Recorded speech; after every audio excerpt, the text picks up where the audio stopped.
আসসালামু আলাইকুম রহমতুল্লাহ। বিশ্বের সবচেয়ে বড় গণতান্ত্রিক রাষ্ট্রের প্রধানমন্ত্রী নরেন্দ্র মোদী সফরে যাবেন আর সাফল্য পাবেন না, এটা তো হতে পারে না। মোদী সফরে সাফল্য এবার নিউজিল্যান্ড ইন্দোনেশিয়াতেও চলবে ভারতের ইউপিআই, মানে ইউপিআই গ্লোবাল এর সাফল্য আর কি, সেই দিকেই যাচ্ছে। ভারতের ডিজিটাল পেমেন্ট ব্যবস্থা বিশ্বমঞ্চে একের পর এক সাফল্য পাচ্ছে। বিশেষ করে ইউনিফাইড পেমেন্টস ইন্টারফেস ইউপিআই এর জনপ্রিয়তা এখন আন্তর্জাতিক স্তরে ছড়িয়ে পড়েছে। সম্প্রতি নিউজিল্যান্ড এবং ইন্দোনেশিয়া দুটি দেশই ইউপিআই এর সঙ্গে একীভূত হওয়া বা এটিকে ব্লুপ্রিন্ট হিসেবে ব্যবহার করার পরিকল্পনা ঘোষণা করেছে। এই খবর ভারতের ডিজিটাল অর্থনীতির জন্য এক বড় অর্জন।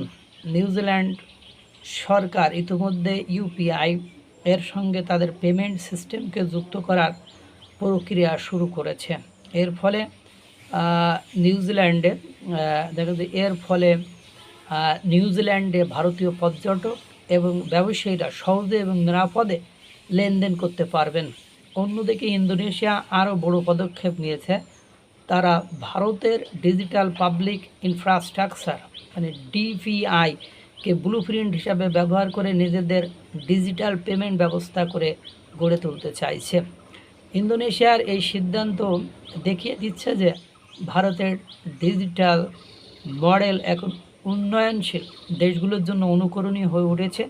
ভারতের ইউপিআই বিশ্বের অন্যতম সফল ডিজিটাল পেমেন্ট প্ল্যাটফর্ম। এটি চালু হওয়ার পর থেকে লক্ষ লক্ষ ছোট ব্যবসায়ী এবং সাধারণ মানুষ নগদ লেনদেন থেকে সরে এসেছে। মাত্র কয়েক বছরে ইউপিআইয়ের মাধ্যমে লেনদেনের পরিমাণ বিপুল হারে বেড়েছে। এর সহজতা, নিরাপত্তা এবং কম খরচের কারণে বিশ্বের বিভিন্ন দেশ এখন এটিকে অনুসরণ করতে চাইছে।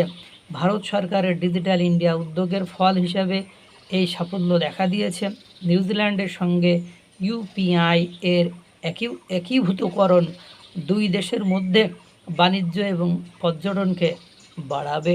অর্থাৎ বুঝতেই পারছেন, নিউজিল্যান্ড এবং আপনার ইন্দোনেশিয়া ভারতের ক্ষেত্রে একেবারে উদারনৈতিক ভূমিকা পালন করেছে। অর্থাৎ ভারতের সাথে তারা এমনভাবে মিলেমিশে একাকার হয়ে যাচ্ছে যে তাদের উন্নয়ন, উন্নতি, তাদের অগ্রগতি, সমৃদ্ধির একেবারে সহসঙ্গী করে ভারতের সাথে চলাফেরা করার চিন্তাভাবনায় তারা লিপ্ত হয়েছে।